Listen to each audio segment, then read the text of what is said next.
Assalamualaikum warahmatullahi wabarakatuh. Innal hamdalillah nahmaduhu wa nasta'inuhu wa nastaghfiruh wa na'udzu billahi minasyururi anfusina wa sayyiati a'malina. May yahdihillahu fahuwal muhtadi wa may yudlil falan tajida lahu waliyyan mursyida. Asyhadu an la ilaha illallah wahdahu la syarika lah wa asyhadu anna Muhammadan abduhu wa rasuluhu alladzi la nabiyya ba'dah. Asyhadu an la ilaha illallah wahdahu la syarika lah wa asyhadu anna Muhammadan abduhu wa rasuluhu alladzi la nabiyya ba'dah. Allahumma shalli ala Muhammad wa ala ali Muhammad kama shallaita ala Ibrahim wa barik ala Muhammad wa ala ali Muhammad kama barakta ala Ibrahim fil alamin innaka Hamidum Majid. Hadirin wa hadirat rahimakumullah, puji dan syukur milik Allah yang telah mengumpulkan kita kembali, mengembalikan ruh kita ke jasad kita di subuh hari ini. Mudah-mudahan kembalinya ruh kita dengan jasad kita menjadi modal yang terbaik bagi kita untuk senantiasa berbuat amal soleh yang bisa bermanfaat nanti buat kehidupan kita di yaumil akhir. Karena sesungguhnya ketika kembalinya ruh kita kepada jasad kita, itu adalah suatu anugerah yang besar, karena kita sebagai manusia tidak punya hak, tidak punya wewenang untuk mengatur ruh itu sendiri. Jadi kata Allah,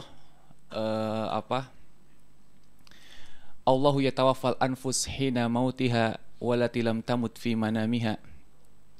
Kata Allah, Allah lah yang mewafatkan setiap jiwa yang sedang tidur dan yang sudah mati.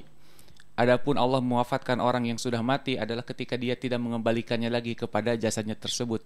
Allah angkat ruhnya, sementara orang yang tidur Allah kembalikan lagi sehingga dia bisa hidup kembali. Jadi kita harus bersyukur ketika kita bangun tidur, ada doa yang kita sudah pada hafal, alhamdulillahilladzi ahyana ba'da ma amatana.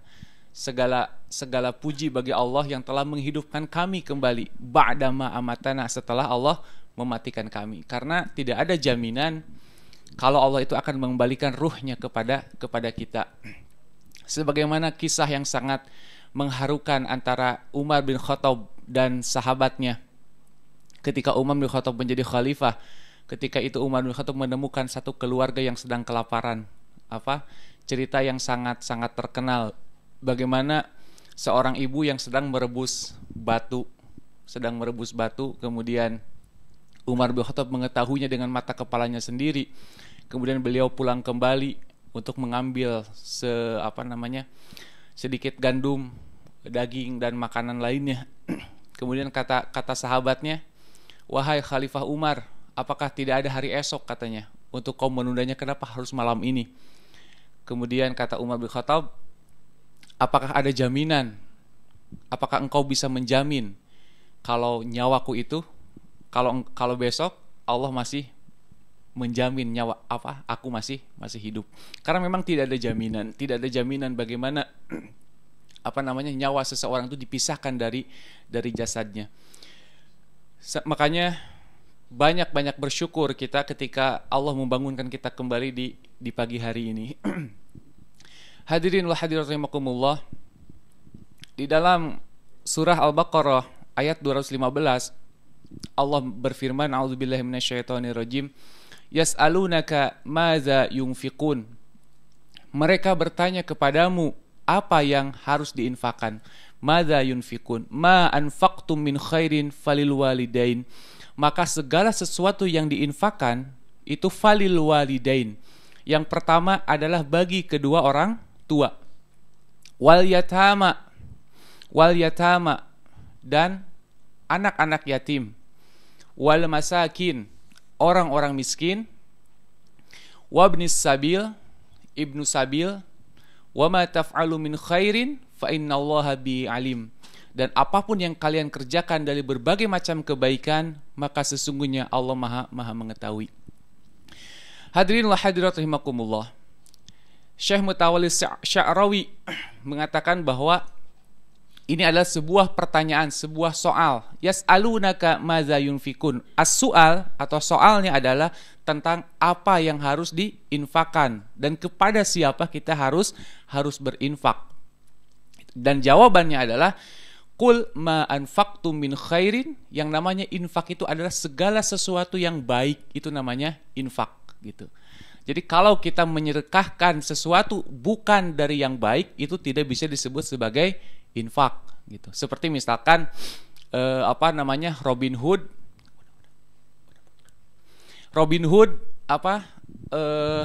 nyuri, kemudian dia menyedekahkan kepada orang miskin, itu tidak bisa disebut infak karena tidak termasuk kategori khair, tidak termasuk kategori khair. Khair itu harus bersih. Yang namanya khair itu harus bersih. Yas'alunaka madza yunfikun, mereka bertanya kepadamu apa yang harus diinfakkan, kepada siapa kita harus berinfak. Maka kata Allah, qul, katakanlah wahai Muhammad, katakanlah wahai Nabi Muhammad, yang harus diinfakkan itu adalah segala sesuatu yang baik. Kepada siapa? Falil walidain. Yang pertama adalah kepada kedua orang tua itu. Infak. Nah, infak di sini adalah infak secara umum. Infak secara umum. Nanti kita bahas sedikit tentang zakat. Wal aqrabin, orang-orang yang terdekat dulu gitu. Jadi setelah orang tua, maka pilihlah nafkah kita itu diberikan kepada orang-orang yang terdekat dari kita. Siapa mereka? Seperti misalkan paman, bibi, keponakan, sepupu, pokoknya orang-orang yang terdekat, aqrabin. Kemudian wal yatama, anak yatim. Anak yatim yang mana? Anak yatim yang dekat dulu, kerabat dulu. Aqrabun itu kerabat. Kemudian wal masakin, miskin yang mana? Miskin yang pasti punya kerabat dulu gitu. Kemudian wabnas sabil. Wabnas sabil itu orang yang kehabisan bekal ketika dia di perjalanan. Siapa mereka? Kalau ada kerabat dulu. Pokoknya semuanya itu harus ngeling ke yang namanya kerabat. Itu yang namanya infak. Itu lebih didahulukan.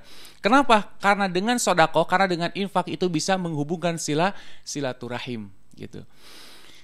Wa ma taf'alu min khairin fa innallaha bihi alim. Apapun yang kalian kerjakan dari berbagai macam kebaikan, maka sesungguhnya Allah itu maha mengetahui. Hadirin wa hadirat rahimakumullah. Infak di sini adalah infak secara umum, bukan zakat.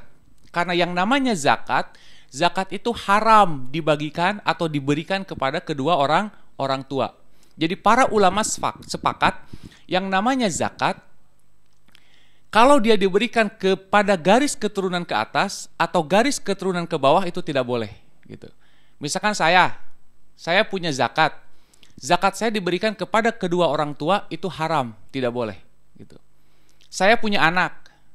Kemudian zakat saya diberikan kepada anak saya atau kepada cucu saya, itu haram, tidak boleh. Gitu. Saya punya anak, kemudian anak saya punya cucu, terus pokoknya garis keturunan ke bawah tidak boleh menerima zakat. Atau kakek saya udah miskin misalkan, miskin banget. Kemudian saya punya zakat besar, daripada ke orang lain mendingan buat kakek saya bikin rumah lah gitu misalkan. Itu nggak boleh, haram, nggak boleh. Kita tidak boleh memberikan zakat kepada garis keturunan ke atas, zakat. Nah, infak di sini adalah nafkah.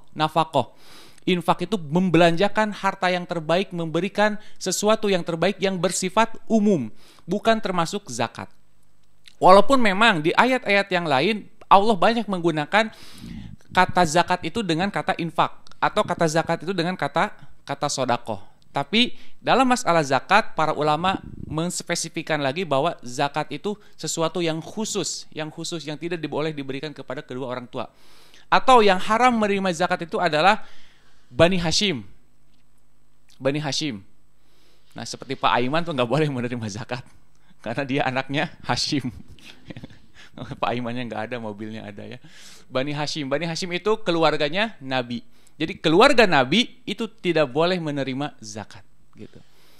Kenapa? Karena zakat itu dalam tanda petik sebuah penghinaan. Dalam tanda petik ya. Kata Nabi, zakat itu tidak layak diberikan kepada keluarga Nabi. Karena sesungguhnya zakat itu merupakan kotoran manusia gitu. Jadi bagi manusia yang tidak mau mengeluarkan zakat, sungguh dia telah memakan kotorannya sendiri gitu. Kotoran dalam arti tanda petik buat dirinya gitu yang tidak mengeluarkannya. Tapi kalau buat orang lain jangan diartikan sebagai kotoran lagi gitu kan, kasihan nanti banyak orang yang tidak mau menerima zakat gitu. Jadi yang dimaksud dengan kotoran itu adalah kotoran ketika dia tidak mau mengeluarkan zakat. Diibaratkan oleh Nabi, seseorang yang tidak mau mengeluarkan zakat seperti orang yang memakan kotorannya sendiri. Nah, keluarga Nabi itu tidak diperkenankan menerima zakat, tidak dibolehkan. Itu karena untuk menjaga kemuliaan keluarga Nabi. Itu zakat. Jadi infak di sini adalah infak yang secara umum, bahwa nafkah, sedekah yang pertama harus kita keluarkan adalah kepada kedua orang tua kita gitu. Tapi tidak termasuk zakat.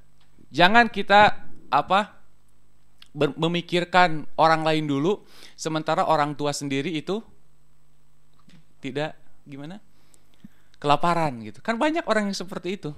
Dia lebih mementingkan orang lain sementara keluarganya sendiri itu tidak terperhatikan. Hadirin wa hadirat rahimakumullah, infak atau nafkah itu sesuatu yang bisa mengikat keberkahan kita, keberkahan harta kita.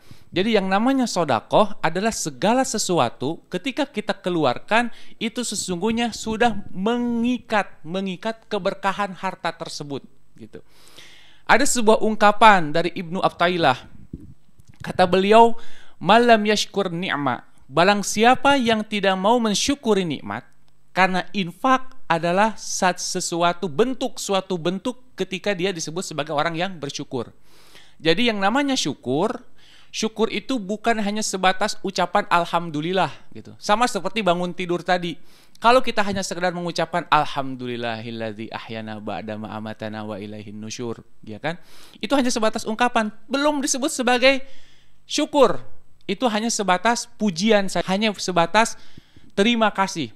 Karena yang namanya syukur, di pengajian yang lalu kita sedikit ini bahwa yang namanya syukur adalah ketika kita mengerjakan segala sesuatu itu sesuai dengan si pemberinya gitu. Itu yang namanya syukur. Jadi syukur itu adalah ketika kita mengerjakan satu amalan dengan sesuatu nikmat yang telah diberikan oleh seseorang atau oleh Allah, kemudian kita mengerjakannya sesuai dengan keinginannya gitu. Pak Azhari misalkan contoh, saya kasih peci. Kemudian pecinya dipakai oleh Pak Azhari. Nah, itu namanya syukur. Dan pecinya dipakai buat sholat, ya kan, dipakai buat ibadah, dikasih sejadah, kemudian dipakai sejadahnya buat sholat, itu namanya syukur. Karena sesuai dengan keinginan si pemberi. Saya ngasih Pak Azhari peci untuk dipakai sholat. Saya ngasih Pak Azhari sejadah untuk dipakai sholat. Lain halnya, peci itu tetap dipakai, tapi ternyata dipakainya itu hanya buat naruh duit, misalkan cuma buat gaya, kan lain itu. Nah, itu belum termasuk syukur walaupun dipakai gitu. Itu lain syukur itu. Jadi syukur itu adalah ketika dia menggunakan fasilitas yang diberikan oleh seseorang kemudian sesuai dengan keinginan si pemberinya. Nah, makanya infak berhubungannya dengan syukur adalah infak itu bentuk rasa syukur kita supaya keberkahan itu tetap ada di dalam harta kita. Makanya kata Ibnu Athaillah, malam yashkur ni'ma, barang siapa yang tidak mau bersyukur akan nikmat-nikmat yang telah Allah berikan, faqad tu'radu li zawaliha. Sungguh dia sudah membuka jalan untuk hilangnya harta tersebut. Jadi kata Ibnu Athaillah, barang siapa yang tidak mau bersyukur akan nikmat-nikmat Allah, faqad tu'radu li zawaliha. Sungguh dia telah membuka peluang untuk kehilangan harta tersebut. Apakah kehilangan dalam arti yang sebenarnya atau kehilangan dalam keberkahannya? Banyak orang-orang yang memiliki harta yang luar biasa akan tetapi dia tidak merasakan keberkahannya. Banyak orang-orang yang memiliki tabungan tapi dia tidak merasakan keberkahan dalam tabungannya karena mungkin kurang bersyukur. Kata Ibnu Athaillah begitu. Barang siapa yang tidak mau mensyukuri nikmatnya, sungguh dia telah membuka peluang untuk kehilangan harta tersebut. Kemudian waman syakaroha, barang siapa yang mensyukurinya, faqad quyyidaha bi'iqaliha, dan barang siapa yang mensyukurinya, sungguh dia telah mengikat harta tersebut. Jadi barang siapa yang tidak mau bersyukur, dia telah membuka peluang untuk kehilangan harta tersebut. Dan barang siapa yang mensyukurinya, maka dia telah mengikat keberkahan harta tersebut. Kemudian disebutkan lagi, Man u'ti walam yashkur suliba binha walam yash'ur. Barang siapa yang diberikan harta oleh Allah, akan tetapi dia tidak mau bersyukur, suliba minha walam yash'ur, maka dia akan dirampok harta tersebut dalam keadaan dia tidak sadar. Jadi banyak orang-orang yang diberikan oleh Allah harta, tapi sesungguhnya tanpa sadar dia sedang dirampok oleh Allah, tapi sesungguhnya kalau dia tidak mau bersyukur, maka akan dirampok harta tersebut dalam keadaan dia tidak sadar. Contoh sederhana. Allah memberikan saya harta yang banyak, misalkan. Allah memberikan saya harta yang banyak. Akan tetapi saya tidak pernah bersyukur, tidak pernah mengeluarkan infaknya, tidak pernah mengeluarkan zakatnya. Allah uji saya dengan sesuatu. Kecelakaan misalkan, contoh. Ya kan? Tidak sadar.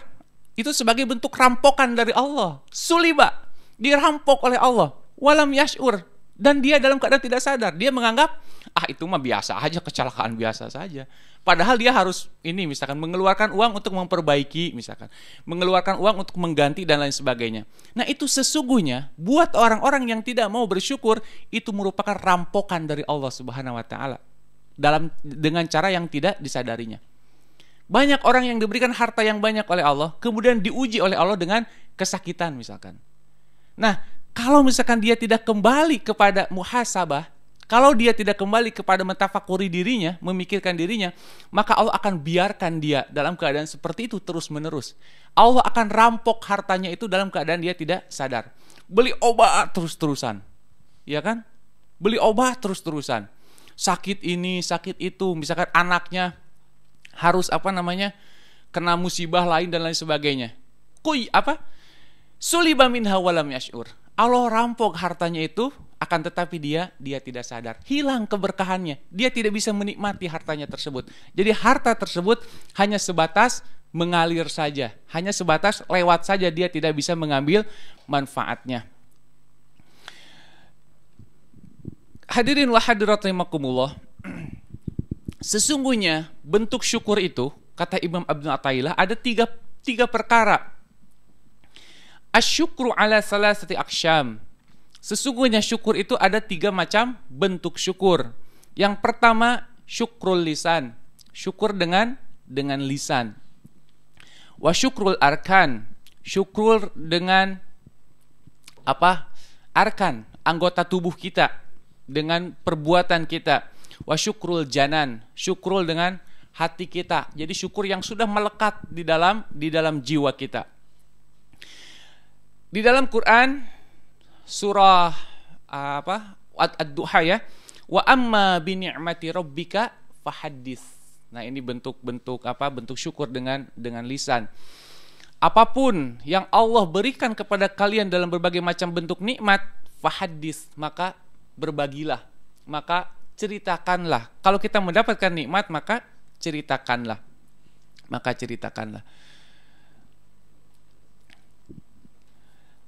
Adapun syukrul arkan al-amal.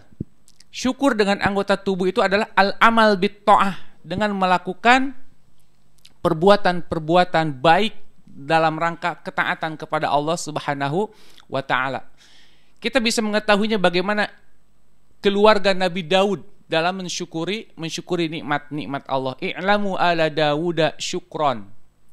Ketahuilah bahwa keluarga yang walaupun keluarga Nabi itu semuanya bersyukur tentu saja, tapi Allah memberikan contoh bagaimana keluarga Nabi Daud itu sebagai keluarga yang senantiasa bersyukur.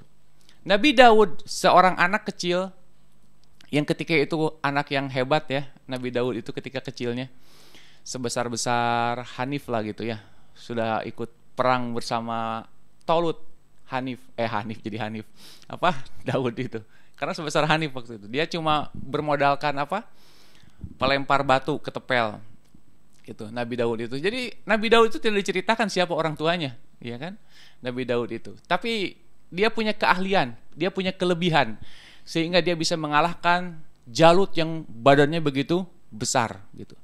Kalau diibaratkan misalkan Hanif sama si pemain basket itu siapa? Shaquille O'Neal ya. Yang gede banget gitu. Nah, seperti itulah. Kemudian Tolut itu kan pemimpin Bani Israel pada waktu itu. Tolut itu yang mengalahkan Jalut. Akan tetapi kalahnya Jalut adalah oleh Nabi Daud. Akhirnya Nabi Daud menjadi seorang raja. Nah, Nabi Daud punya anak siapa? Nabi Sulaiman. Bagaimana hebatnya Nabi Sulaiman alaihissalam. Bagaimana ketika Nabi Sulaiman itu bisa mengerti bahasa binatang. Bagaimana Nabi Sulaiman itu bisa memerintahkan seluruh jin. Hebatnya Nabi Sulaiman. Tapi dia tetap bersyukur kepada Allah Subhanahu wa taala. Ungkapannya apa yang paling terkenal? Hadza min fadli Robbi. Hadza min fadli Robbi. Ini adalah fadl. Fadl itu keutamaan yang diberikan oleh Allah kepadaku. Liyabluwani, hanya sekadar ujian buatku. An ashkuro am akfuro. Apakah aku termasuk orang yang bersyukur atau termasuk orang yang kufur? Nabi Sulaiman coba. Dia bisa bicara dengan binatang. Ketika pasukan Nabi Sulaiman itu lewat, Nabi Sulaiman bisa mendengar percakapan semut tersebut. Bagaimana semut itu haharewosan, berbisik-bisik, cepetan katanya. Pasukan Sulaiman mau datang. Nabi Sulaiman mendengar, kemudian fadhahaka, tersenyum Nabi Sulaiman mendengar percakapan semut tersebut. Berhenti Nabi Sulaiman. Bentuk syukurnya Nabi Sulaiman seperti itu. Jadi syukur itu adalah ketika Allah memberikan sesuatu itu yakni bisa mendengar percakapan semut, bukan berarti Nabi Sulaiman lewat begitu saja hanya sekedar mendengar. Akan tetapi bentuk syukurnya adalah ketika dia berhenti memahami apa yang diinginkan oleh semut, itulah bentuk syukur gitu. Hadza min fadli Robbi. Bagaimana Nabi Sulaiman bisa memerintahkan jin membentuk istana yang begitu mewah dalam waktu yang kurang 1 jam, coba. Itu mukjizat-mukjizat zaman dulu. Bagaimana tanah yang asalnya tanah, kemudian Nabi Sulaiman membentuknya dengan kaca yang berisi ikan-ikan. Tidak ada debunya di dalam itu, ya kan? Bagaimana Siti Zulaikha siapa? Ratu Balkis bisa terperangah melihat keadaan seperti itu. Zaman dulu. Hadza min fadli Robbi. Itu adalah semuanya adalah fadl, keutamaan, pinjaman dari Allah. Jadi apapun yang kita miliki, sesungguhnya itu merupakan pinjaman dari Allah Subhanahu wa taala. Pinjaman yang suatu saat Allah akan mengambilnya kembali. Suatu saat Allah akan memintanya kembali. Itu bukan milik kita. Itu hanya sebatas fadl, keutamaan yang diberikan oleh Allah. Nah, makanya di dalam Quran surat Saba, karena Nabi Sulaiman itu berada di negeri Saba ya. I'lamu ala Dawuda syukron. Ketahuilah bahwa keluarga yang paling banyak bersyukur adalah keluarganya Nabi Daud. Punya anak yang begitu luar biasa. Tapi anaknya juga adalah anak yang bersyukur, anak yang tahu diri bagaimana mensyukuri nikmat Allah Subhanahu wa taala. Dengan cara apa? Dengan cara ketaatan, dengan cara mentaatinya. Nah, kalau kita memiliki harta, kalau kita memiliki titipan yang datang dari Allah, maka ketahuilah bahwa itu merupakan pinjaman dari Allah. Itu merupakan keutamaan dari Allah supaya kita apa? Supaya kita taat, menambah ketaatan kita kepada Allah Subhanahu wa taala. Kemudian syukur yang ketiga adalah bil janan.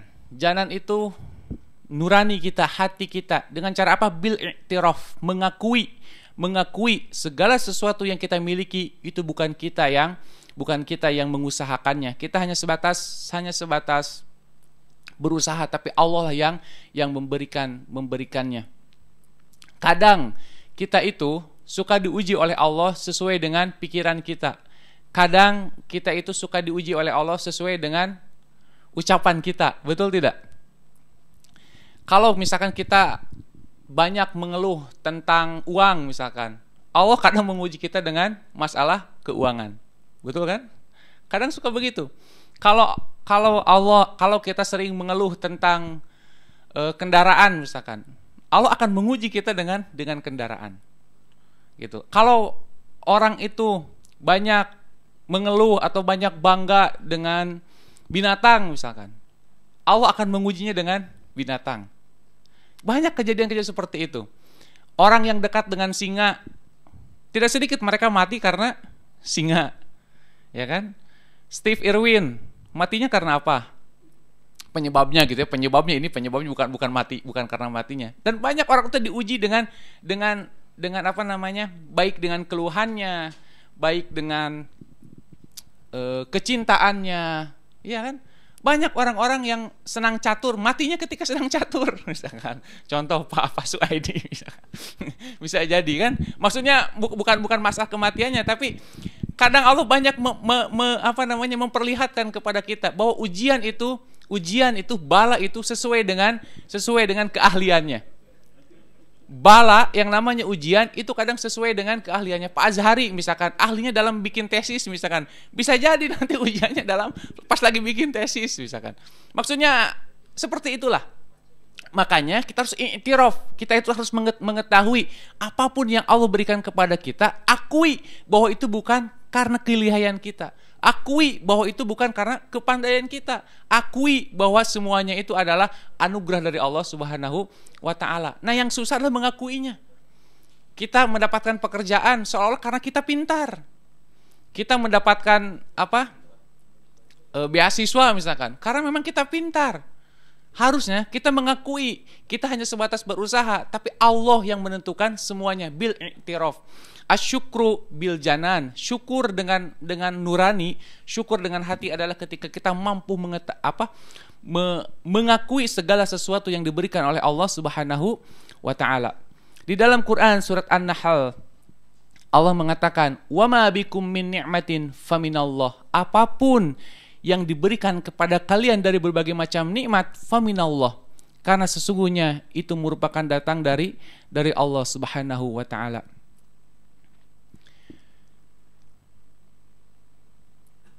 Hadis yang sering saya kutip, hadis yang terkenal dari Siti Aisyah, riwayat Imam Bukhari, tahadduts bin ni'am syukur. Bagaimana mengungkapkan rasa syukur itu? Annahu sallallahu alaihi wasallam qama hatta tawarramat qadamah. Ini hadis yang paling terkenal. Faqila lahu atatakallafu kullu zalika wa qad ghafarallahu laka ma taqaddama min dzambika wa ma ta'akhkhar? Faqala afala akunu abdan syakura. Jawaban Nabi itu sangat luar biasa. Jawaban Nabi sangat luar biasa. Bahwasanya Nabi SAW qama, berdiri, hatta tawarramat qadamah, sampai kakinya itu pecah-pecah, sampai kakinya itu bengkak-bengkak. Faqila lahu, dikatakan kepadanya, atatakallafu kulla zalik.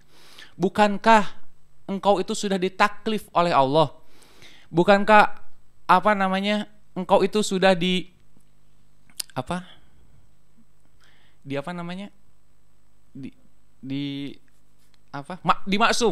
dimaksum oleh Allah, dijaga oleh Allah. Wa qad ghafarallahu laka ma taqaddama min dzambika wa ma ta'akhkhar. Dan bukankah engkau itu sudah diampuni dosa-dosanya, baik yang telah lalu ataupun yang akan datang? Jawaban Nabi apa? Afala akunu abdan syakuro. Apakah engkau tidak suka kalau aku menjadi hamba yang bersyukur? Ini syukur yang luar biasa yang dicontohkan oleh Nabi Shallallahu Alaihi Wasallam. Bagaimana Nabi Shallallahu Alaihi Wasallam itu mengajarkan kepada kita bentuk syukur itu tidak hanya sebatas ucapan alhamdulillah. Bentuk syukur itu tidak hanya sebatas mengakui nikmatnya saja, tapi i'tiraf itu tidak hanya kadang kita mengakui alhamdulillah kan puji bagi Allah, tapi hanya sebatas itu. Belum sampai kepada i'tiraf, belum sampai kepada mengenal bagaimana Allah itu memberikan nikmatnya kepada kita, bagaimana kita harus berbuat terhadap nikmat tersebut.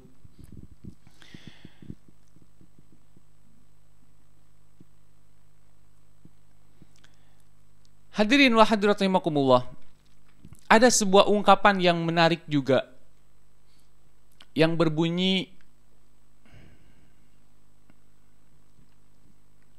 mana tadi ya? Sebentar, Pak.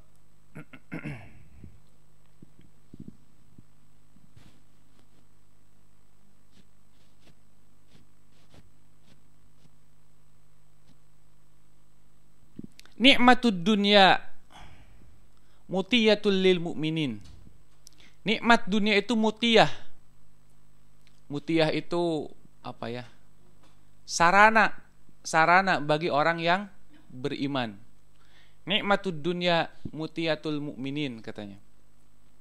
Bahwa nikmat dunia merupakan mutiyah bagi orang yang beriman.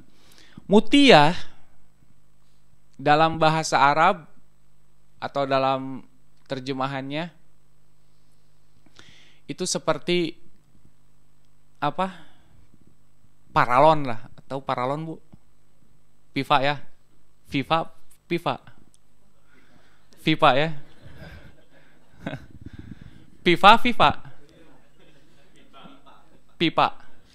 Pipa lah, Pep ya. Seperti pipa gitu. Itu. Air, kalau misalkan Allah menurunkan hujan, contoh misalkan. Kemudian kita punya kolam, ya kan? Ini mutiyah. Kemudian ada genangan-genangan air, kemudian kita bikin saluran, bikin paralon, ya kan? Maka air itu akan mengalir dengan baik, terarah, gitu. Itu yang namanya mutiyah, gitu. Jadi kalau misalkan kita ada saluran air, bikin saluran air, maka air itu akan masuk kepada tempatnya dan akan mengalir secara deras, secara bagus aliran tersebut. Kalau misalkan dia tidak punya saluran, maka air itu akan kemana-mana. Nah, harta dunia, kata Nabi, nikmatud dunia, nikmat dunia itu mutiyah, harus menjadi sarana bagi orang yang beriman, harus menjadi sarana buat orang yang beriman. Nikmatud dunya mutiyatul lil mu'minin. Nikmat dunia itu adalah mutiyah bagi orang yang beriman katanya. Jadi mutiyah itu adalah wahuwal ma'ul khasiru fi asfalil hawaz. Jadi nikmat dunia itu sebagai sarana, sebagai jalan supaya air itu bisa mengalir dengan baik gitu. Alaiha yablugul khair. Dengannya orang bisa berbuat baik. Wabiha yanju minasyarr. Dan dengannya orang itu harus bisa menghindari dari kebaikan, dari keburukan, au kama qal. Atau apa namanya? Pokoknya Nabi mengajarkan kepada kita nikmatud dunia. Sebaik-baik nikmat dunia, sebaik-baik harta dunia itu harus ada di tangan seorang mukmin, gitu. Ya kan? Pak Basikin punya Altis sekarang, datang ke masjid. Nikmatud dunia mutiyah. Mutiyah itu. Biar datang lagi, biar terus-terusan rajin ya. Itu namanya mutiyah. Itu namanya mutiyah. Mutiyah itu sarana yang bisa mengantarkan dia kepada kebaikan. Yablugul khair. Jadi harta dunia itu harus dimiliki oleh orang beriman, harusnya begitu. Jadi seorang yang beriman harus punya kekuatan untuk memiliki harta yang banyak, gitu. Harus kayak Pak Ekro misalkan, tiap subuh ke sini, biar datang subuh terus ke sini, biar nggak ada absen. Ya kan? Gitu. Harus jadi mutiyah harta dunia itu. Makanya sebaik-baik harta dunia itu berada di tangan orang yang beriman. Jadi orang yang beriman harus punya kekuatan untuk mendapatkan harta yang banyak. Kenapa? Karena itu bisa jadi mutiyah. Itu bisa menjadi paralon, menjadi sarana bagaimana harta itu mengalir memberikan manfaat. Bagaimana harta itu mengalir memberikan manfaat, menyampaikan kepada kebaikan. Kemudian wayanju min hasyar, dan mencegah dirinya dari berbuat keburukan. Ya kan? Dengan harta orang bisa berbuat menghindari keburukan. Gitu. Jadi yang namanya infak, yang namanya sedekah adalah segala sesuatu yang bisa mengikat keberkahan harta tersebut, kemudian bisa menyampaikan kepada kebaikan dan bisa mencegah daripada keburukan. Nah, di dalam ayat tadi Allah mengatakan bahwa falil walidain, kepada kedua orang tua. Kepada kedua orang tua. Infak yang paling utama adalah kepada kedua orang tua. Kita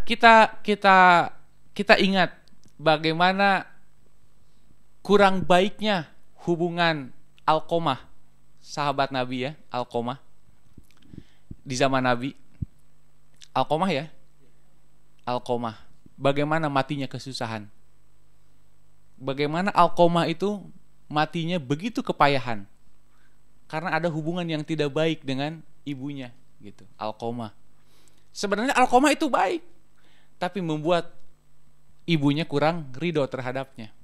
Karena lebih mementingkan istrinya. Begitu Pak Yunan ya.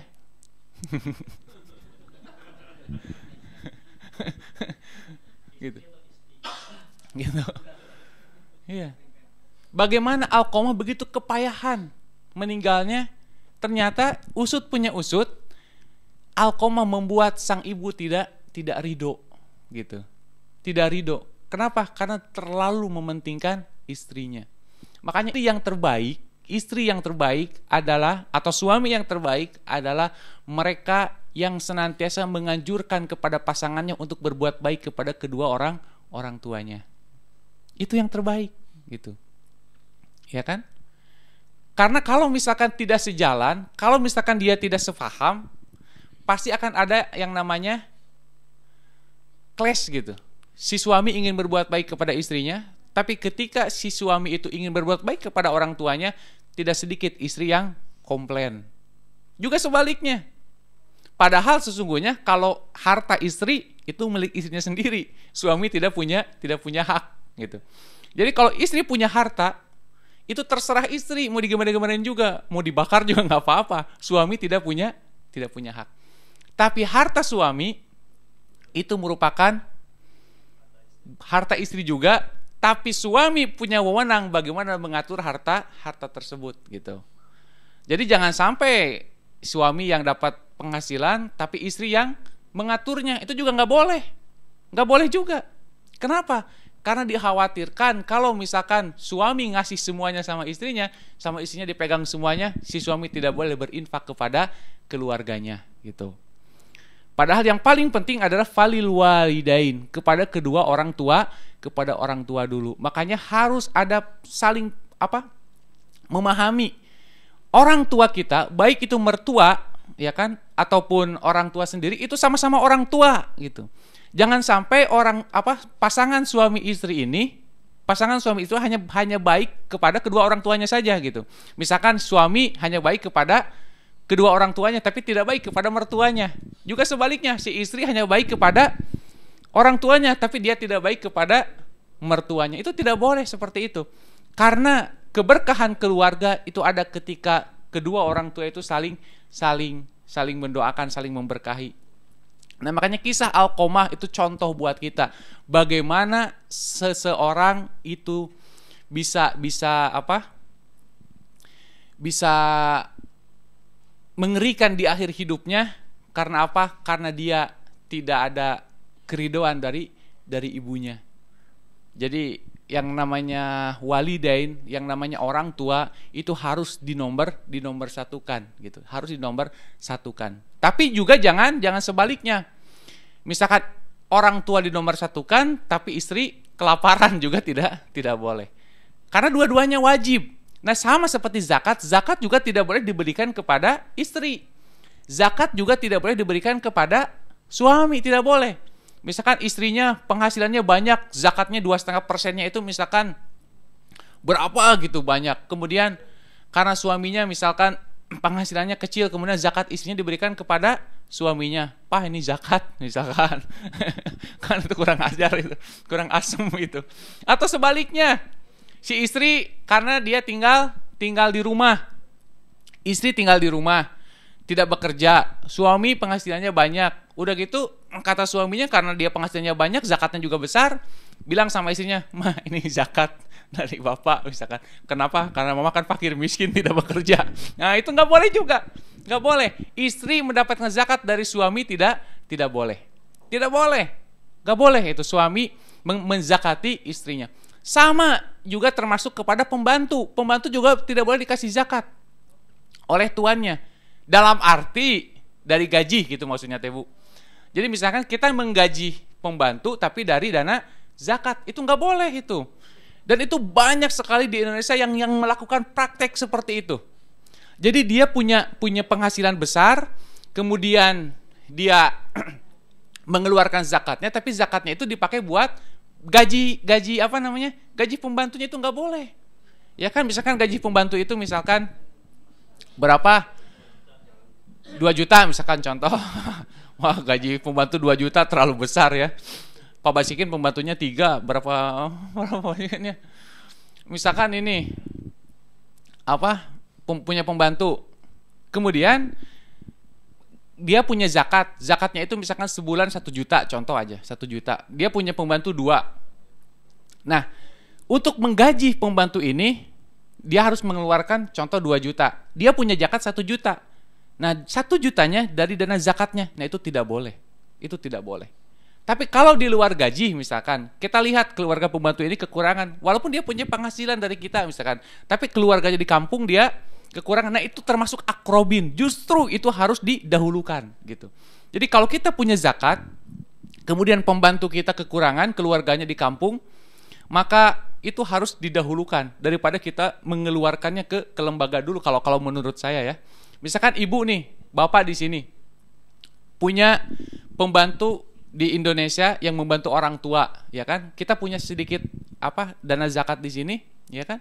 Itu lebih baik disalurkan melalui mereka, karena itu termasuk akrobin. Itu termasuk orang yang terdekat, walaupun statusnya hanya pembantu gitu. Itu akrobun, termasuk akrobun.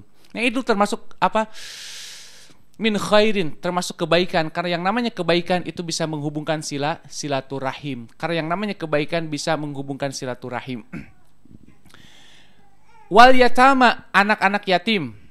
Tentu anak-anak yatim yang miskin. Dalil umumnya adalah fakir dan miskin. Wabnas sabil, orang-orang yang berada di dalam perjalanan. Wa ma taf'alu min khairin fa innallaha bihi alim. Barang siapa yang mengerjakan berbagai macam kebaikan, maka sesungguhnya Allah itu maha mengetahui.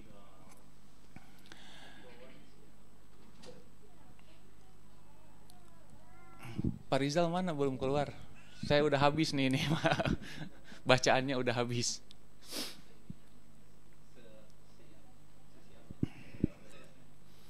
Atau mau sambil tanya jawab aja ya, sambil saya mikir-mikir.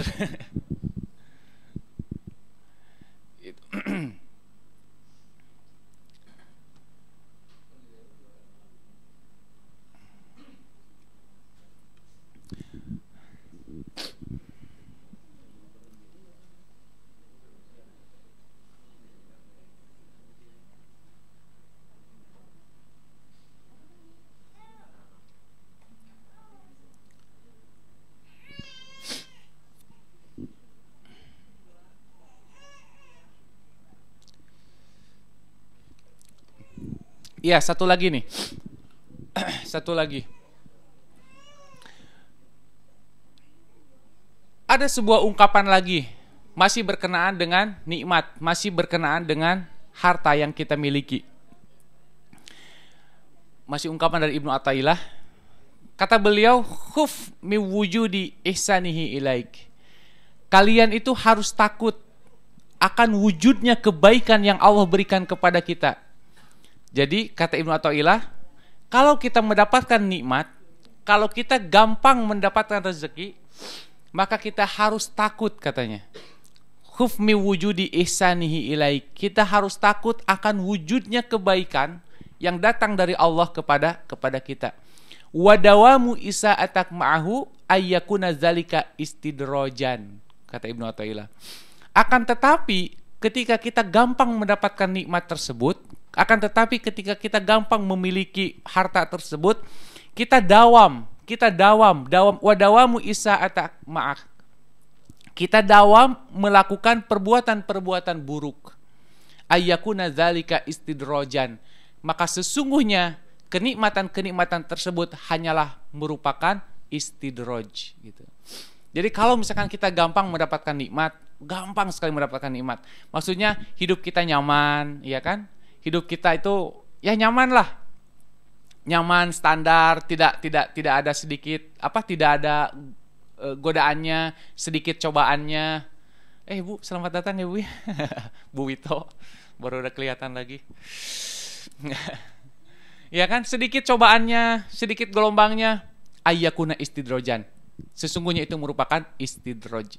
Jadi kalau kita banyak mendapatkan nikmat datang kalau kita banyak mendapatkan nikmat atau kebaikan yang datang dari Allah, akan tetapi kita tidak pernah bersyukur, malah dawam isa atak ma'ak, malah kita dawam menjalankan maksiat-maksiat kepadanya, atau kesalahan-kesalahan kita itu seimbang dengan kenikmatan yang Allah berikan. Maksudnya tidak ada perubahan dengan nikmat tersebut.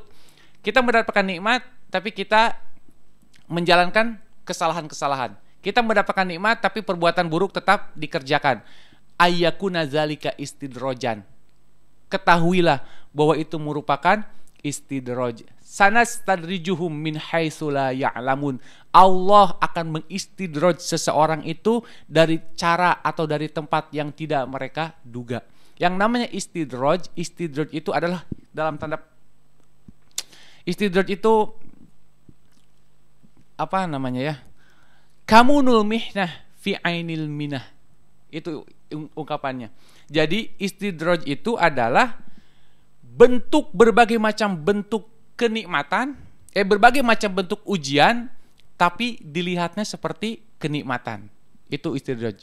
Sebenarnya ujian, tapi kita melihatnya sebagai kenikmatan. Itu yang namanya istidroj. Jadi kalau Allah memberikan banyak kemudahan kepada kita, Allah banyak memberikan kenikmatan kepada kita, akan tetapi kemaksiatan kita itu tidak berubah, kemaksiatan itu tetap jalan. Maksudnya gini, harusnya kan seperti ini. Ketika Allah menambah kebaikan, maka kekurangan kita, kejahatan kita harus berkurang. Harusnya seperti itu, bentuk syukur itu kan. Kalau Allah menambahkan kesehatan kepada kita, maka ketaatan kita harus bertambah. Kan seperti itu. Kalau Allah menambahkan rizki yang banyak kepada kita, maka nafkah kita, maka sedekah kita harus bertambah pula. Nah, kalau sebaliknya, ketika Allah menambah kesehatan kepada kita, kemudian kemaksiatan kita malah makin banyak. Kalau Allah menambah harta yang banyak kepada kita, akan tetapi kita semakin pelit, ya kan? Zakat semakin tidak pernah, ayyakuna dzalika istidrojan. Itu merupakan istidroj yang datang dari Allah. Min haitsu la ya'lamun, dan kita tidak pernah tahu kalau itu merupakan istidroj. Itu yang namanya istidroj. Di dalam Quran surat Al-An'am ayat 44. Allah mengatakan a'udzubillahi minasyaitonirrajim. Falamma nasu ma dzukkiru bihi fatahna 'alaihim abwaba kulli syai' hatta idza farihu bima utu akhadnahum baghtatan fa idzahum mublisun. Ini ayat yang begitu mengerikan. Kata Allah, falamma nasu ma dzukkiru. Kalau seandainya umat manusia itu lupa atas apa-apa yang diperintahkan oleh kami, fatahna alaihim abwaba kulli syai', maka Allah akan membukakan berbagai macam pintu kenikmatan. Allah akan membuka berbagai macam pintu kesenangan. Hatta idza farihu, sampai ketika mereka bangga dengan apa yang didapatkannya. Ya kan? Tuh, saya juga tidak pernah sholat, lihat. Ya kan? Saya tidak pernah sholat, rezeki banyak terus.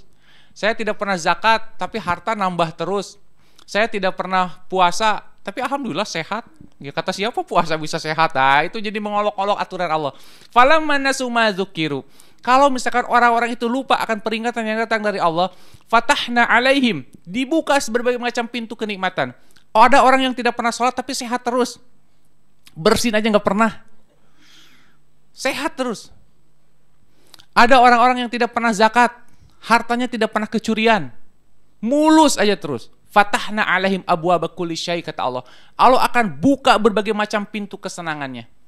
Allah akan buka berbagai macam pintu kesenangan hatta iza farihu, sampai dia itu farihu bangga. Fariha dalam artian bahasa Arab itu senang tapi ada kesombongan gitu ya.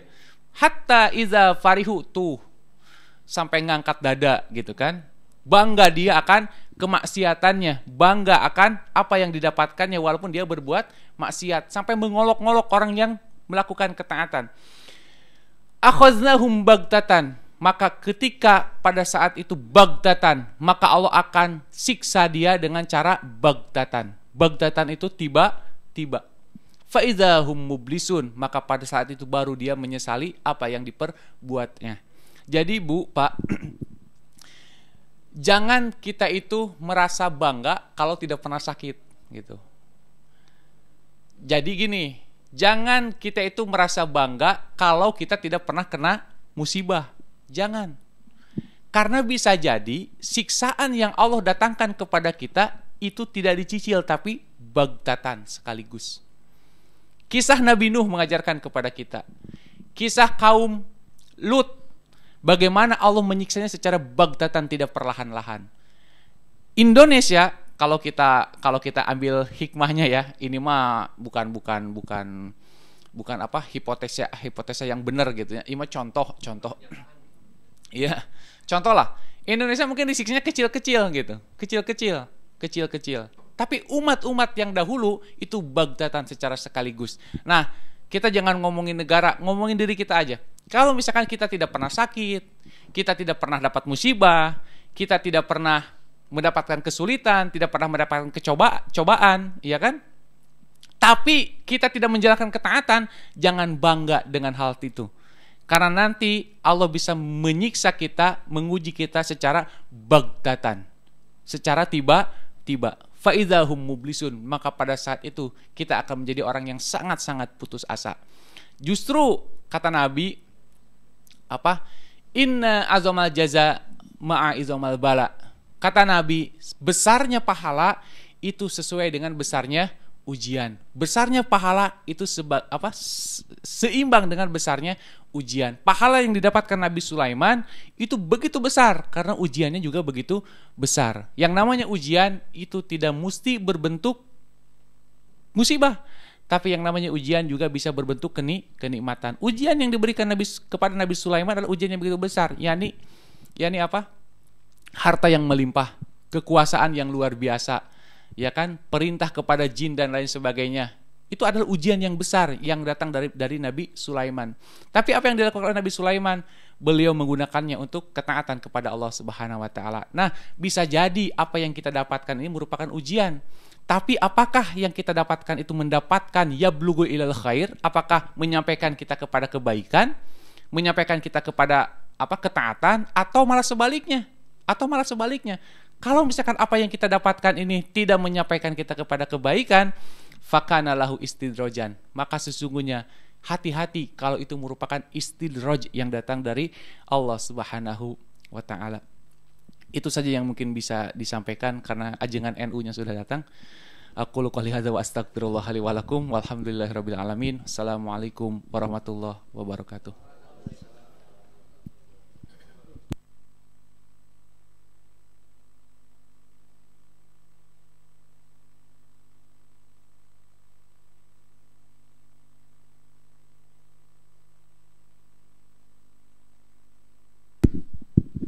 Silakan Ustaz Rizal, ya, tausiahnya sudah ditunggu.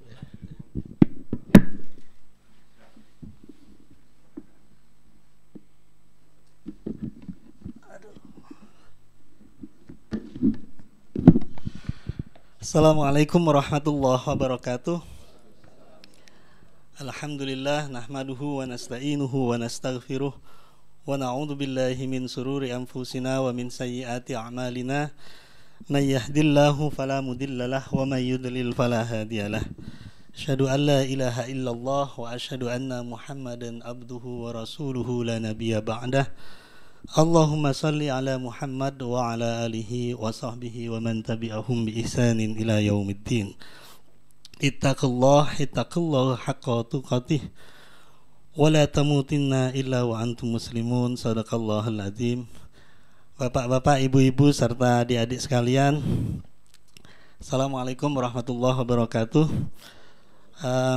Pertama saya mohon maaf kepada Mas Gun-Gun yang seharusnya di akhir ya. Harusnya saya hanya penambah, jadi kebalik karena bekerja.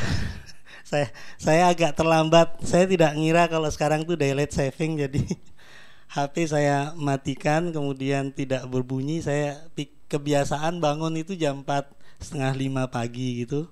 Ternyata sekarang udah jam 5:30. Jadi saya ngelemparnya terlambat. Sampai nggak ketemu Mas Yudi saya tadi. Jadi mohon maaf Mas Gun-Gun. Kan bekerja juga bagian ibadah ya Ustadz ya. Bapak-bapak, ibu-ibu sekalian, karena saya hanya sebagai penambah,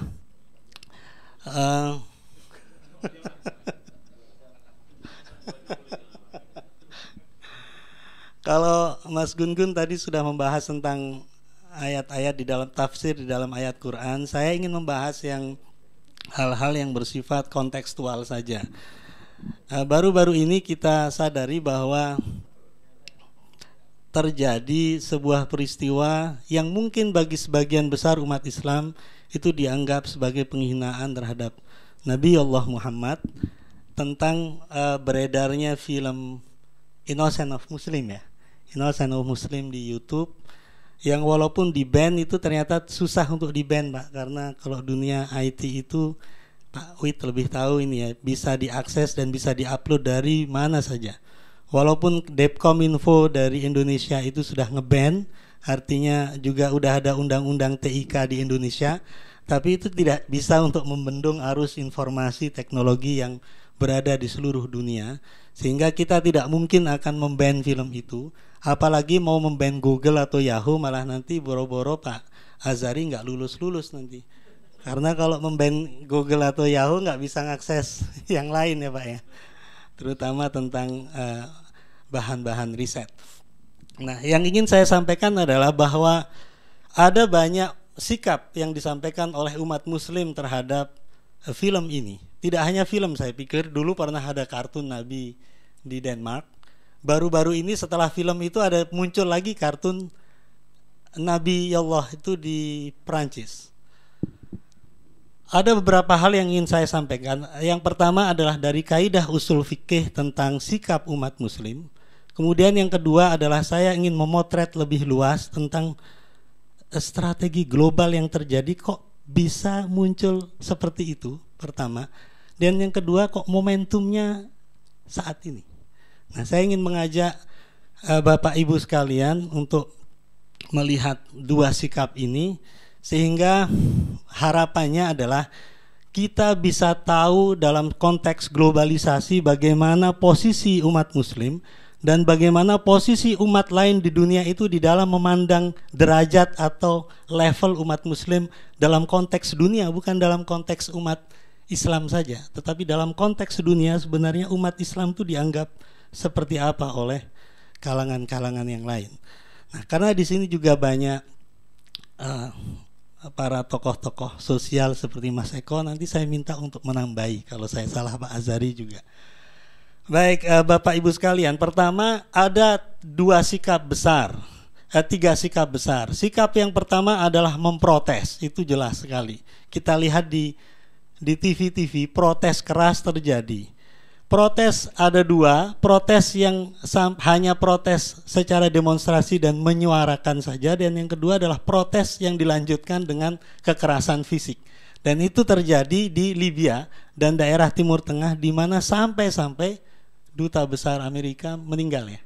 Meninggal dan 3 staf kedutaannya meninggal. Tewas. Enggak boleh meninggal, tewas ya. Saya ngikutin Pak Ikroman aja, tewas. Yang kedua adalah hanya protes saja, menyampaikan sikap bahwa hal-hal seperti ini mengakibatkan terjadinya penistaan agama. Itu juga dilakukan oleh Presiden kita SBY, di mana beliau menyampaikan itu di sidang umum Majelis PBB untuk mengusulkan undang-undang tentang penistaan agama. Artinya bahwa kebebasan ekspresi di dunia barat, freedom of state, itu tidak bisa berjalan di sebuah ruang hampa. Ruang hampa itu artinya tidak ada sesuatu. Bahwa kebebasan berekspresi itu harus juga melihat kebebasan ekspresi dari pihak-pihak lain. Itu yang ingin disampaikan oleh protes yang kedua. Sedangkan yang ketiga, ada yang tidak melakukan protes sama sekali, melainkan cukup diam saja dan melakukan kegiatan-kegiatan aktivitas yang bersifat ibadah seperti biasanya. Nah, kalau bertanya seperti itu, saya pernah kenapa kok ada umat muslim yang berdiam saja? Karena memang secara kaidah usul fikih kalau kita lihat dan juga pada sikap-sikap Rasulullah SAW itu tidak dilarang atau itu juga dibenarkan. Saya ingin menyampaikan tetap dari sisi yang melakukan protes dulu saja.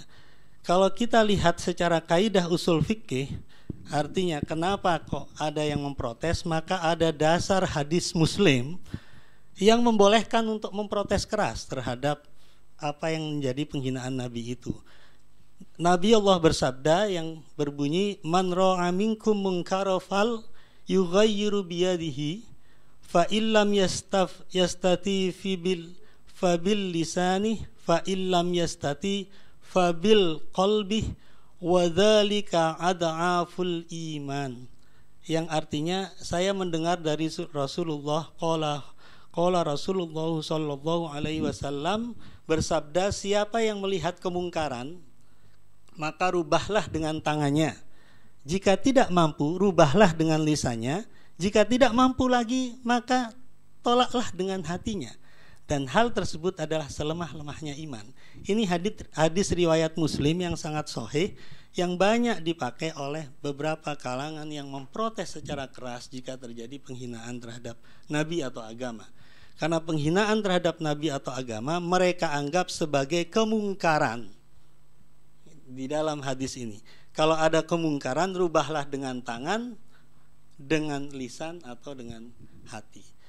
Dari sini maka bisa dibolehkan bahwa secara tangan, artinya maaf ini kekerasan fisik sangat mungkin dilakukan.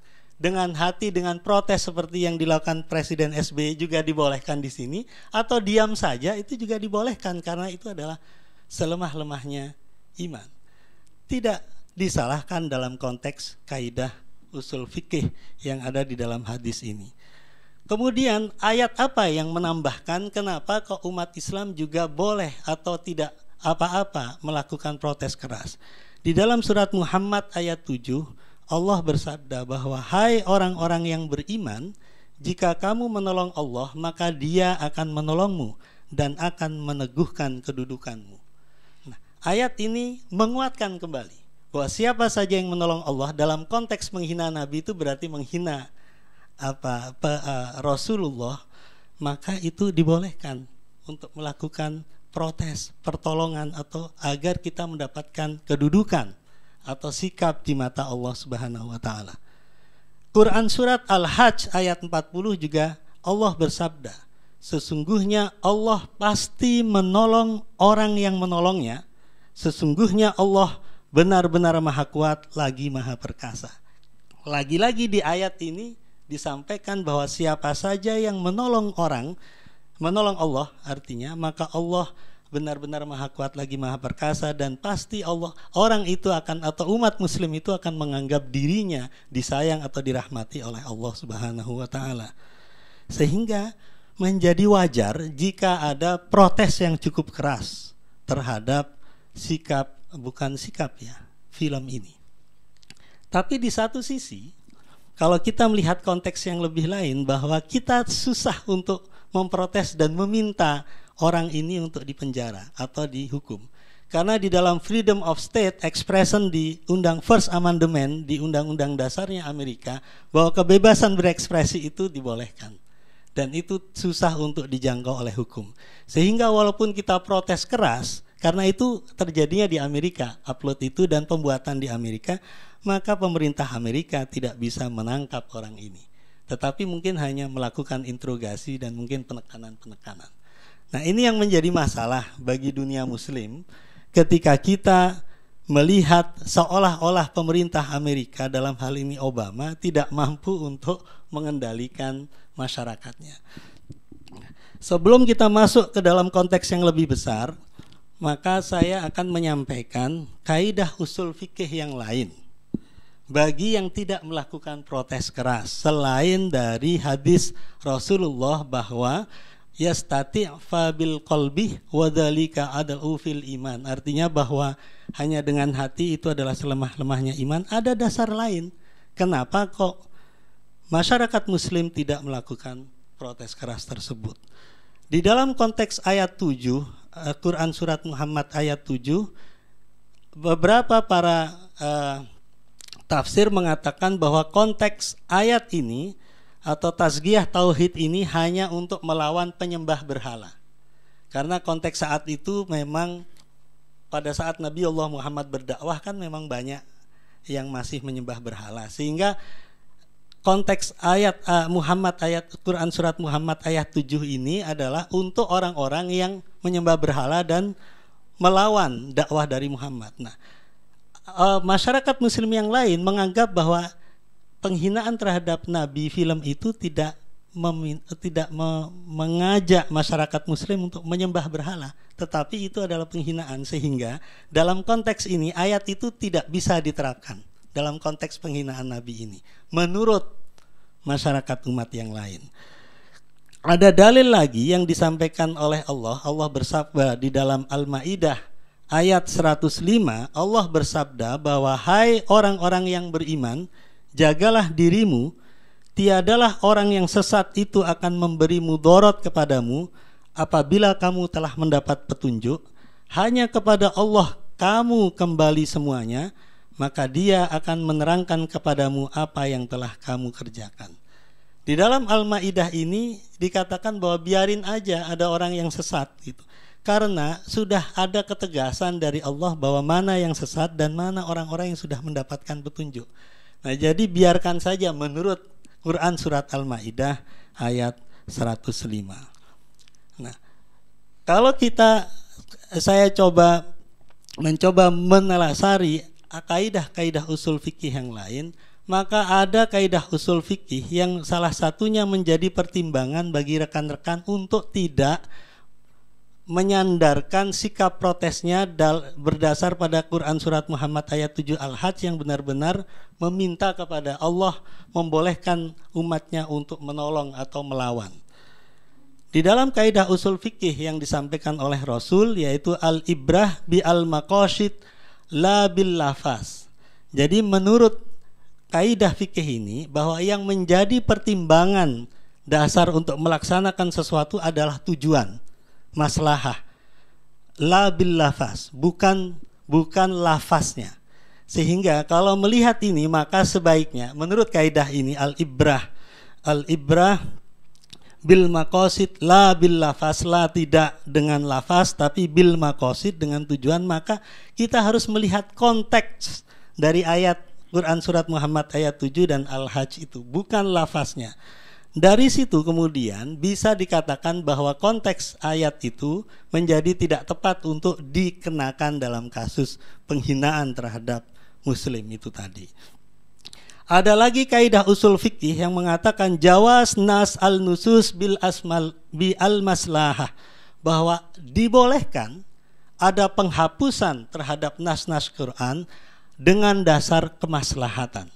Nah, tentunya ini tidak sembarangan orang yang bisa melakukan penghapusan terhadap nas-nas Quran dengan dalil kemaslahatan. Nah, dalam konteks ini, meninggalkan ayat-ayat Quran atau hadis yang mengarah kekerasan karena mengakibatkan mudarat, itu ternyata ada di dalam kaidah usul fikih yang lain ketika itu bisa mengakibatkan kekerasan.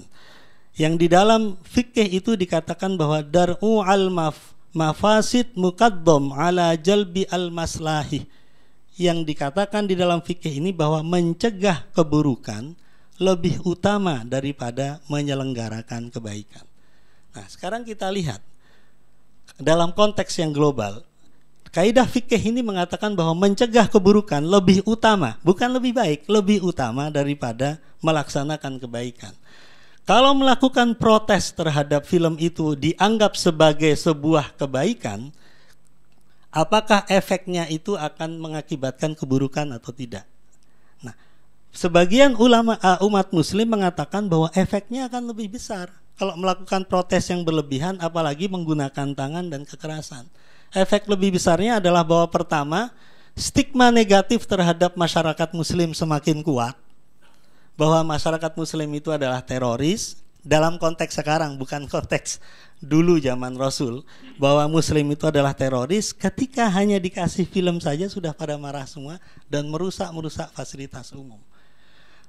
Kemudian yang kedua, bisa dikhawatirkan umat Islam ini hanya ditarik dalam sebuah konteks politik lokal Amerika.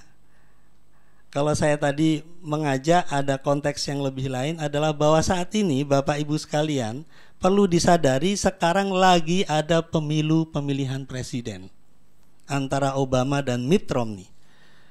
Para pakar sosiolog atau pakar politik mengatakan bahwa ini sebenarnya pertarungan politik antara Obama dan Mitt Romney. Obama ini dianggap oleh masyarakat Amerika Kristen yang keras itu terlalu akomodatif terhadap umat Muslim di dunia. Ketika sebagian mayoritas Kongres meminta Amerika untuk menyerang Iran karena Iran tidak mau manut istilahnya bahasa Jawanya dengan Amerika, maka Obama menolak untuk melakukan kontak kekerasan atau perang. Tidak seperti Bush yang kemudian melakukan isu-isu atau intelijen yang mengatakan bahwa Saddam Hussein itu punya senjata massal, yuk kita serang. Obama menolak itu. Obama juga menolak untuk melakukan kekerasan tidak hanya di Iran tetapi di Timur Tengah yang lain. Nah, Partai Republik tidak senang dengan sikap Obama ini. Itu pertama. Yang kedua, Partai Obama itu juga melaksanakan tax secara besar kepada golongan kelas menengah ke atas, mengakibatkan tax golongan kelas menengah ke atas ini terlalu besar. Padahal ini adalah konstituen dari Partai Republik. Nah, kemarahan ini kemudian dijadikan alasan untuk kampanye Mitt Romney. Salah satunya adalah ini menurut pakar yang lain itu kemudian dipancing dengan adanya film itu. Dengan film itu dimunculkan, maka akan terjadi reaksi masyarakat Muslim di dunia karena itu sudah oleh orang Amerika. Kira-kira reaksinya seperti apa? Di Libya terjadi reaksi yang besar-besaran, di Timur Tengah terjadi reaksi besar-besaran, di Asia terjadi reaksi besar-besaran. Yang agak aneh di Indonesia, syukurnya hanya FPI aja yang agak bereaksi keras.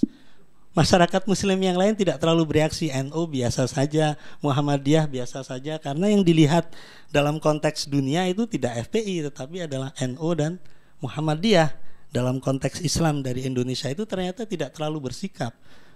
Nah, kalau sikap ini kemudian mengarah ke seluruh dunia protes dan keras, maka semakin yakin konstituen Partai Republik untuk menekan Obama. Itu loh kebijakanmu yang tidak keras terhadap umat Islam di dunia, baru digitukan aja udah melakukan kekerasan sampai dubesnya kamu dibunuh dan sebagainya, sehingga dia diharapkan Obama akan ditekan secara politik, secara internal.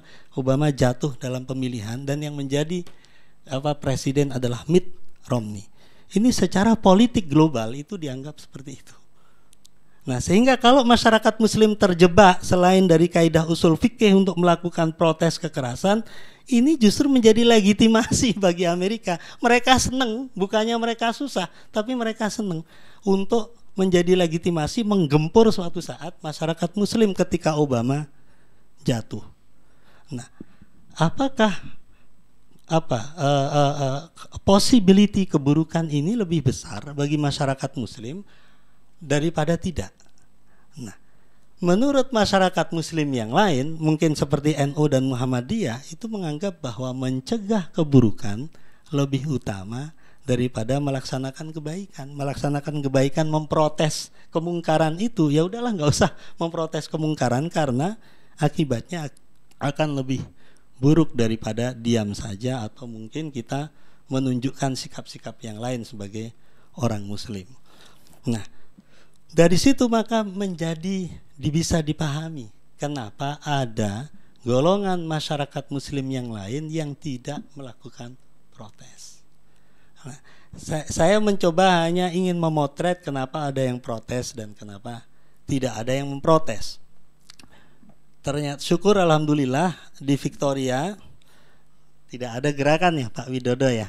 Kan Pak Widodo ini sama Pak Ekro petinggi AMCV-nya, saya dengar tidak ada gerakan sama sekali. Di Sydney baru-baru saja saya kemarin 3 hari di Sydney, saya ketemu dengan ketua KPPI itu kayak MIIS-nya New South Wales, Pak. Itu dia melihat sendiri dan kata mereka ini memang dari kaum protes dari Libanon ini, Libanon atau Libanis ya, Libanis itu Libanon ya, Libanis itu Libanon.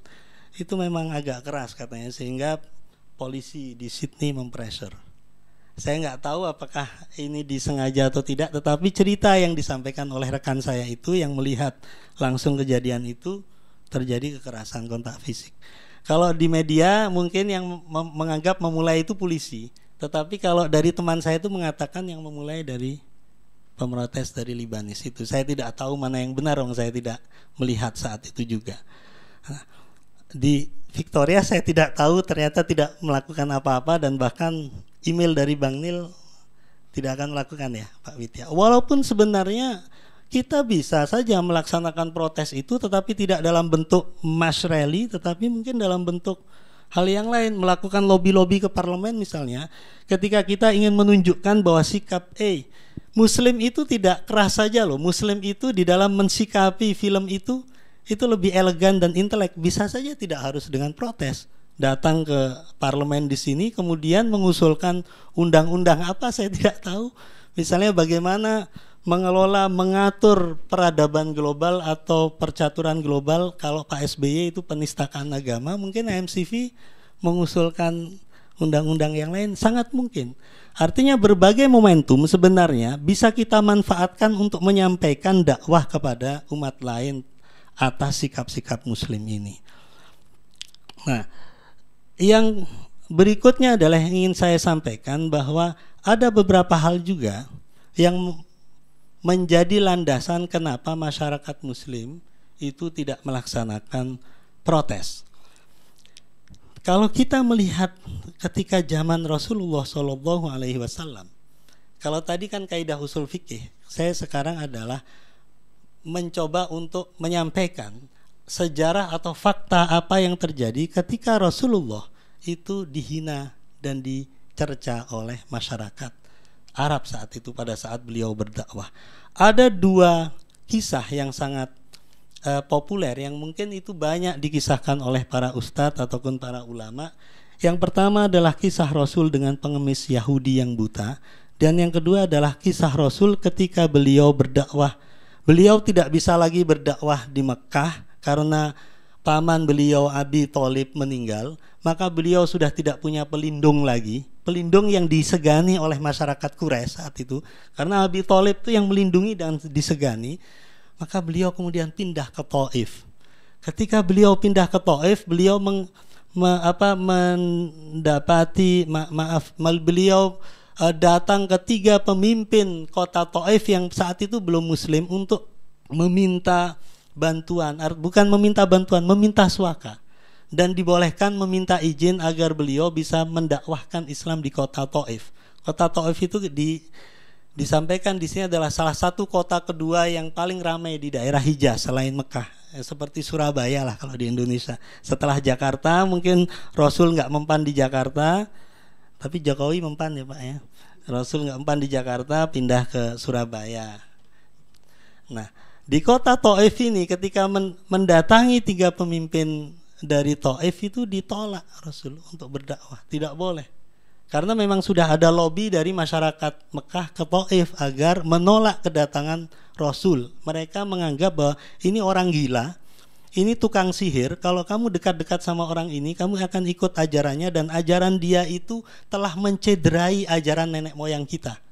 Artinya ajaran berhala-berhala dan nenek moyang kita. Walaupun mereka sebenarnya percaya kepada Tuhan, Bapak Ibu. Kalau dikisahkan di dalam filsafat agama, Nurholis Majid juga membedah Quraisy Shihab mengatakan bahwa masyarakat Arab itu percaya kepada Tuhan, tetapi berbeda di dalam mengimplementasikan atau mengekspresikannya. Mereka tidak tahu bahwa Tuhan itu adalah Esa satu, kemudian mereka metamorfosikan Tuhan itu dalam berhala-berhala Al-Atta, Al-Uzza, itu di situ. Nah, Taif itu salah satu kota yang ada itu. Setelah ditolak, Rasul tidak kalah cerdik. Rasul kemudian melakukan sesuatu yang ditiru oleh Jokowi. Dia tidak datang ke tokoh politik, tapi dia datang langsung ke masyarakat, Pak. Ke masyarakat Taif langsung didatangi dan kemudian beliau berdakwah pelan-pelan. Ternyata masyarakatnya tidak mau didakwai dan Rasul kemudian dilempari telur busuk, bahkan menggerakkan anak-anak muda saat itu untuk mengolok-olok Rasul dan melempar dengan batu, dengan telur dan sebagainya hingga berdarah-darah. Rasul kemudian pergi ke sebuah bukit untuk menjauh dari Taif. Kemudian Rasul meminta kepada Allah apa yang harus beliau lakukan ketika terjadi ini. Ini adalah doa Rasul yang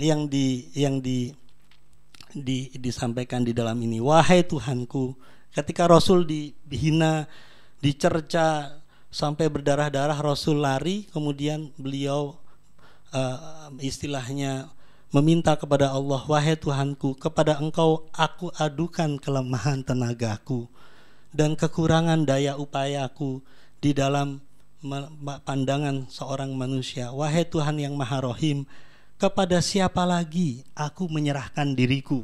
Kata Rasul pada saat itu. Apakah kepada musuh yang akan menerkamku, ataukah kepada keluargaku yang akan melindungi segala urusanku, sehingga tidak ada keberatan bagiku? Kemudian Rasul mengatakan lagi, apapun pilihanmu ya Allah, aku tidak keberatan asalkan aku tetap di dalam keridhoanmu. Ini di dalam ayat itu. Pengetahuanmu tentunya lebih luas dariku. Aku berlindung dengan cahaya mukaku yang mulia, yang menyinari segala langit dan menerangi segala yang gelap, dan atasnya lah teratur segala urusan dunia dan akhirat. Dari Engkau menimpakan atas diriku kemarahanmu, atau dari Engkau turun atasku azabmu. Kepada Engkaulah aku adukan permasalahanku sehingga Engkau ridho. Tidak ada daya dan upaya melainkan dari Engkau. Mendengar doa dan permintaan Rasul, maka Allah mengutus malaikat Jibril untuk datang menemui Rasulullah SAW. Ketika Jibril datang dan bertemu dengan Rasul, Jibril memberi salam dan seraya berkata, Allah Subhanahu wa ta'ala mengetahui apa yang telah engkau minta, apa yang telah terjadi di antara kamu dan orang-orang ini, dan Allah telah mendatangkan malaikat penjaga gunung untuk menjalankan apa saja perintah yang kamu berikan atau kamu minta. Kemudian Jibril memanggil malaikat penjaga gunung ini, dan malaikat penjaga gunung ini kemudian istilahnya bersumpah kepada Rasul, wahai Rasulullah, saya bersiap sedia untuk menjalankan apa saja perintahmu. Kalau dikehendaki saat ini juga, saya sanggup meruntuhkan gunung-gunung di sebelah kota Taif agar segala makhluk dan segala manusia yang ada di kota Taif itu hilang binasa, kata malaikat itu.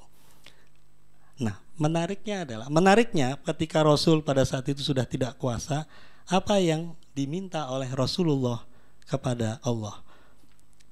Rasul kemudian berkata, walaupun orang-orang ini tidak menerima Islamku, saya harap dengan kehendak Allah Subhanahu wa ta'ala, semoga anak-anak mereka kelak nanti akan menyembah Allah dan masuk Islam. Itu yang doa yang dimintakan oleh Rasul pada saat malaikat itu sudah bersumpah bisa meruntuhkan gunung untuk menghancurkan umat Taif saat itu, tetapi Rasul tidak melakukannya. Ini salah satu kisah yang biasa digunakan atau dijadikan dasar oleh para umat muslim yang tidak mau bereaksi, Pak, terhadap sebuah respon-respon penghinaan. Ada lagi kisah lain yang sangat populer ketika Rasul mendapati seorang pengemis Yahudi buta di pasar Madinah. Tiap hari orang ini kerjanya mencerca Rasul.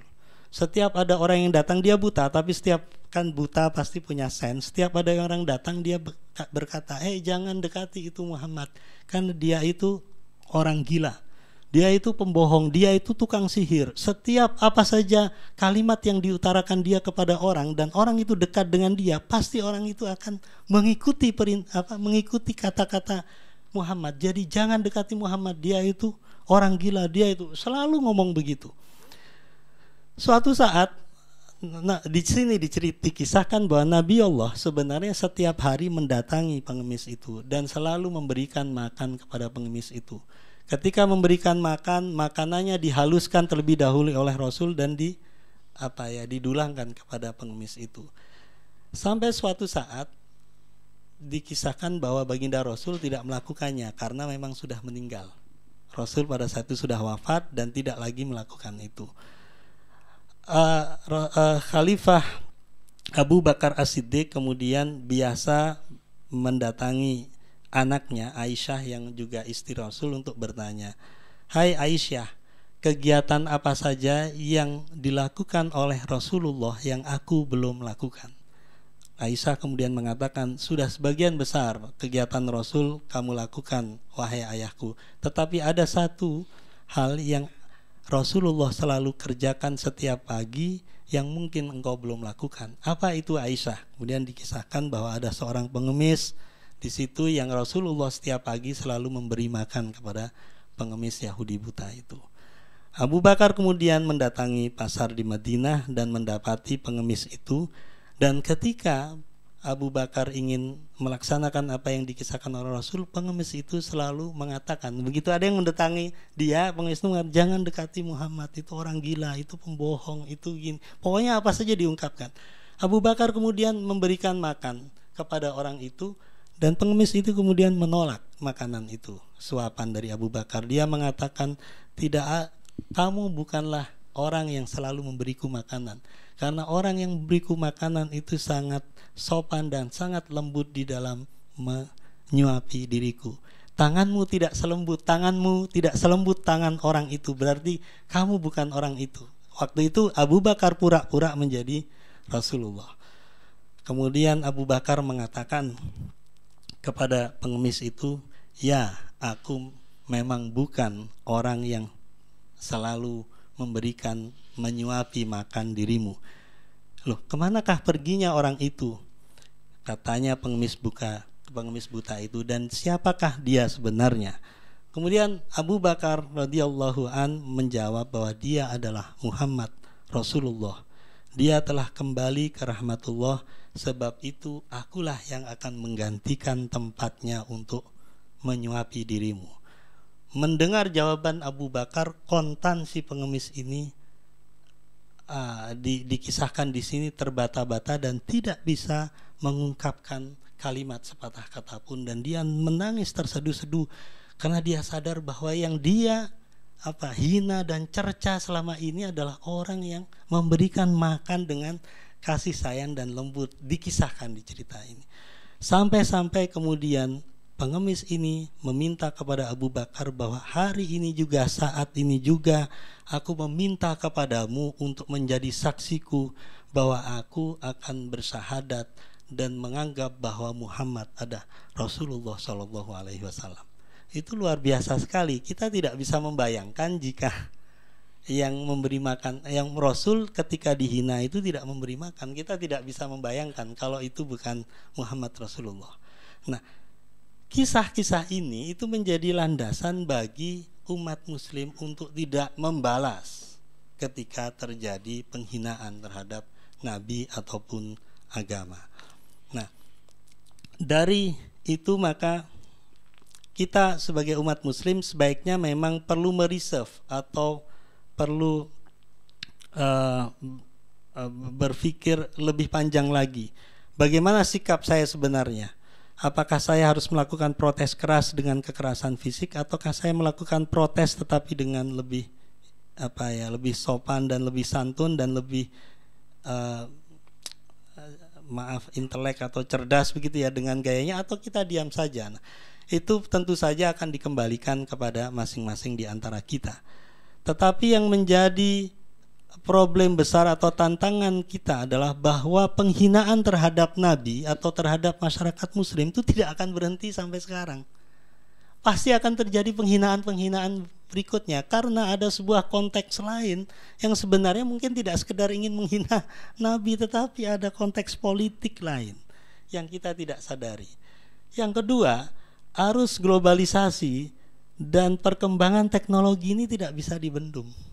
Ya, Ya Pak Suhaidi ya, kan nggak bisa dibendung ya. Mau membendung apa saja nggak bisa, karena sudah teknologi ini sudah menjadi bahan publik. Semakin membendung kita susah, sehingga kita sebagai masyarakat muslim harus kemudian menjadi lebih arif dan melakukan menurut saya revolusi mental di dalam menghadapi penghinaan-penghinaan seperti ini.